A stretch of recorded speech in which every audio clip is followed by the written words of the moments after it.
So here, if we decrease the particle separation to 0.5 for example, okay, if we just press play now, maybe to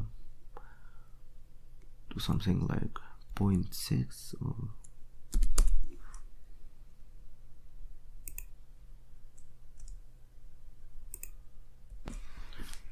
so. Now our plane should interact with our fluid tank,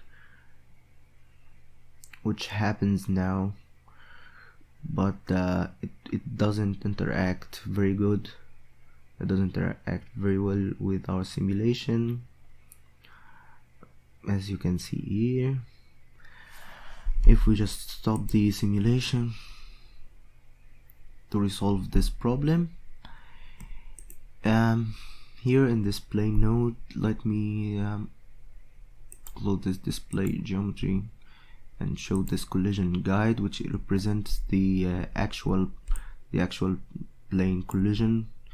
Here you have a very bad collision, very bad collision representation of the plane. This is what Houdini recognizes in the simulation, and this is not a plane at all. This very bad geometry, but you can just increase the uniform divisions in order to get more accurate representation of our plane.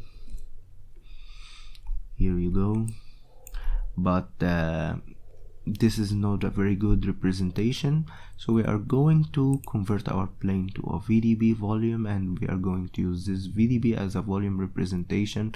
We will not leave Houdini to use this ray intersect method in order to calculate the volume representation. Okay, so here Houdini uses this ray intersect to create this volume representation, which is very bad, and we're going to use our volume representation by this way.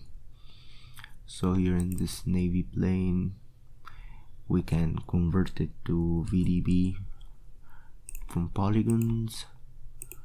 Okay, decrease this to 0.045. This is the value that I've used, and we can create another null. VDB surely is a kind of Houdini volumes. When you convert an object to VDB, you have to choose either distance VDB or fog VDB. We are going to use distance, which stores the distance from the surface, and this is a kind of storage. Okay, so here we can put out VDB null, which is our volume. Sure, VDB is just a tool to deal with volumes in Houdini, and it's developed by DreamWorks. So VDB from polygons converts our polygons or our primitives into a VDB, which is a volume. Okay, and the volume contains just voxels. It's formed of very tiny cubes, and those tiny cubes represents our geometry here. Okay, and each cube has the value of its distance from the surface of the plane. So now we can here go to the plane and use the volume, sorry, not here, use volume sample instead of ray intersect, and the proxy volume we can choose our VDB. Now if we reset our simulation, press play again. Okay, just stop the simulation at this point, show our collision guide.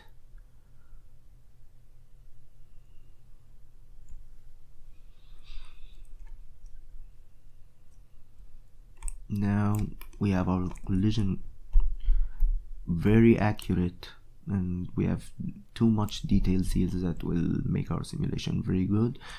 Okay, Another thing that I want to talk about is the scale of the scene. Here I have this navy plane here. If you just middle mouse, we have its size 23 meters by 18 by 24.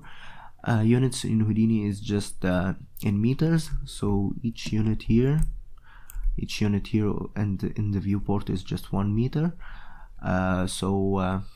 If you think of a plane in a scale of 23 meters, 18, 24, this is just reasonable scale, and you should use as accurate scale and a scale that represents the real world scale as much as possible. So here you have 23 meters, 18, 24, and so we don't have to scale it up or down. This is a scale of the real world plane, so this is very accurate. So when we just create the tank, it will be accurate because it will represent the real world scales. Okay, so when the plane interact here, it will be just in the real world scale, and the simulation will be accurate.